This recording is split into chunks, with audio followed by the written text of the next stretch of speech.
ഒരുങ്ങുന്നത് കോമഡിയോ ആക്ഷനോ? മോഹൻലാൽ സിനിമ ഒരുക്കാൻ ബിബിൻ ജോർജും വിഷ്ണു ഉണ്ണികൃഷ്ണനും.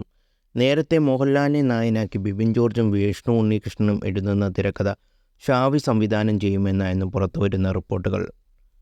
അമർ അക്ബർ അന്തോണി, കട്ടപ്പനയിലെ ഹൃതിക് റോഷൻ തുടങ്ങിയ ചിത്രങ്ങളുടെ പ്രേക്ഷക ഇഷ്ടം നേടിയ തിരക്കഥാകൃത്തുക്കളാണ് ബിബിൻ ജോർജും വിഷ്ണു ഉണ്ണികൃഷ്ണനും. നടന്മാർ കൂടിയ ഇരുവരും വെടിക്കെട്ട് എന്ന പേരിൽ ഒരു സിനിമ സംവിധാനം ചെയ്തിരുന്നു.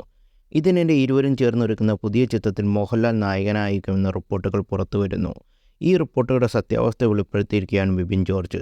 ബിബിൻ അഭിനയിച്ച പുതിയ ചിത്രമായ ബാഡ് ബോയ്സിൻ്റെ സിനിമയുടെ പ്രൊമോഷൻ ഭാഗമായി മോളിവുഡിന് നൽകിയ അഭിമുഖത്തിലാണ് മോഹൻലാൽ സിനിമയെക്കുറിച്ച് തുറന്നു പറഞ്ഞത്. മോഹൻലാലുമായി സിനിമ ചെയ്യുന്നതിനായി തങ്ങൾ ആദ്യമൊരു തിരക്കഥ ഒരുക്കിയിരുന്നുവെന്നും എന്നാൽ ആ കഥ മോഹൻലാലിന് ഇഷ്ടമായില്ലെന്നും ബിബിൻ ജോർജ് പറയുന്നു. എന്നാൽ ആ പദ്ധതി തങ്ങൾ ഉപേക്ഷിച്ചിട്ടില്ലെന്നും പുതിയ കഥയുമായി ഞങ്ങൾ വീണ്ടും വരുമെന്നും ബിബിൻ അഭിമുഖത്തിൽ പറയുകയുണ്ടായി.